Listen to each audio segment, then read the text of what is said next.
My Lords, I rise beginning with the good news of very much welcoming the return of Nazanin Zaghari Ratcliffe and Anousheh Ashouri, and acknowledging that they were victims of geopolitics in which they played no part, as indeed are the women, girls, men and boys in Ukraine.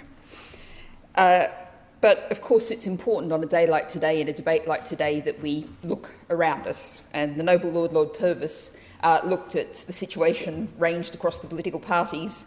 He did leave one out, however, which I'm very proud to say currently has 100% female parliamentary representation. And like the Liberal Democrats, we're looking to greatly grow our representation.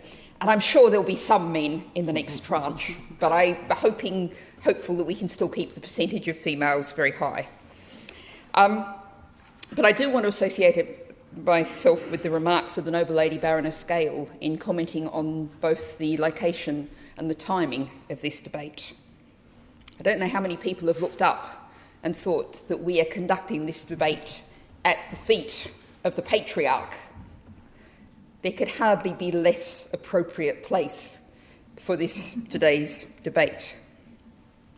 Now, I often, when I'm speaking in your Lordship's house, seek to share the words of women of today who are less privileged, who don't have access to the chambers, who don't have a voice in front of us.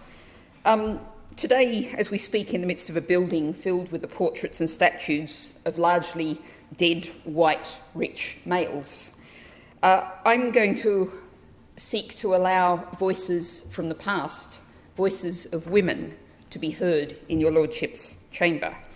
As the noble Lady Baroness Hodgson said, there's been a conspiracy of silence, and if we look at history, the words, the voices of women right through history have so often been suppressed, and I want to bring a few of those to your Lordship's house today and see what we can learn from their courage, their determination and their achievements. I'm going to start by looking at the issue of tackling, calling out violence. Now, the noble Lady Baroness Kennedy of the Shores very powerfully spoke about the risks women face today as they've always faced outside the home. But of course we know today and in the past the greatest risks of violence against women are inside the home. So I'm going to quote the 15th century Italian poet and author of the Book of the City of Ladies, Christine de Pizan. And she wrote, I quote, "How many women are there who, because of their husband's harshness, spend their weary lives in the bond of marriage in greater suffering than if they were slaves?" Close quote. I'm also going to quote the English legal theorist from the 18th century, Sarah Chapone. Quote, "A man, he may be as despotic, accepting the power over life itself, as the Grand Seigneur in his seraglio, with the difference being only that the English husband has but one vassal to treat according to his variable humour. Whereas the Grand Seigneur having many, it may be supposed that some of them, at some times, may be suffered in the quiet."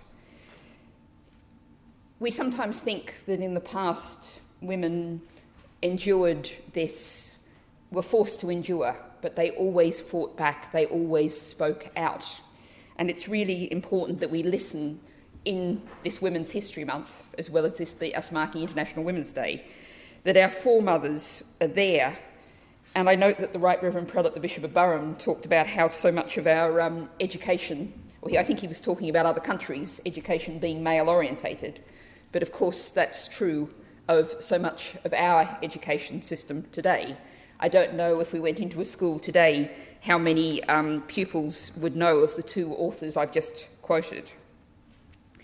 And I think looking at the issue of art, there's another woman I wish to quote, which is the Italian Baroque painter Artemisio Gentileschi.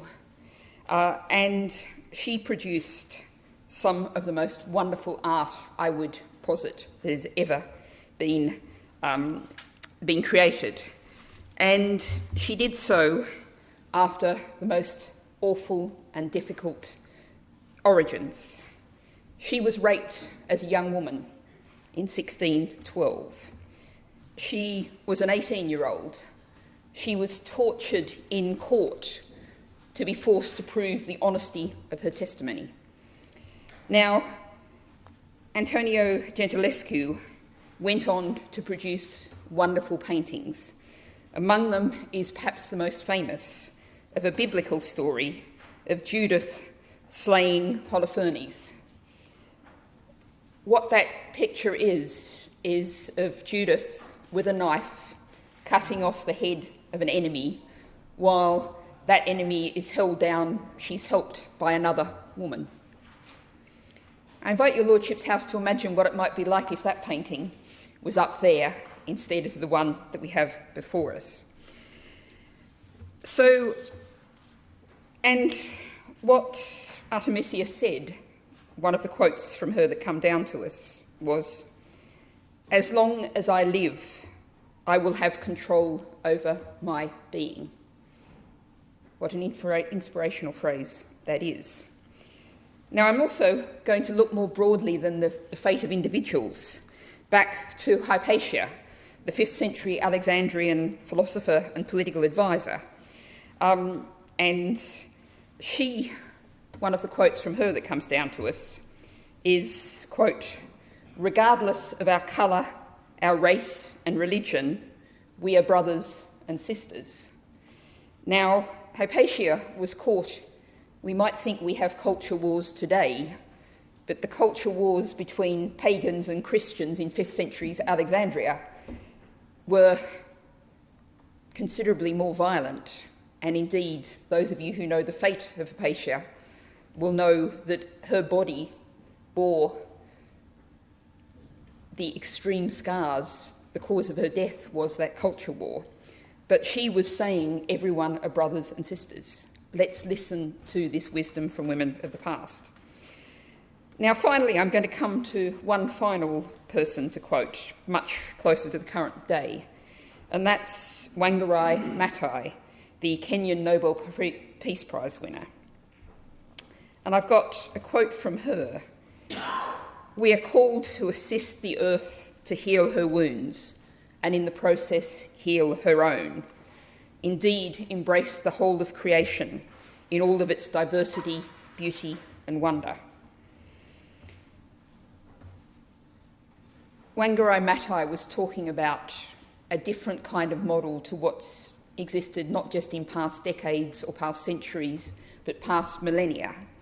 And I've gone through women's history in a very fast scan over the past 2 millennia. We have had for those millennia a man-made system. It's given us the world we have today, a world in which people are exploited, particularly but not solely women, in which nature is exploited and destroyed as people too are destroyed.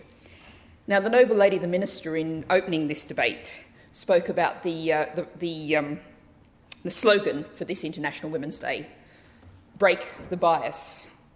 Well, I would argue that we need something far more fundamental, as all of those women from history teach us. We need to break the system. The system has failed us. We need a new system with women as the leaders at its heart.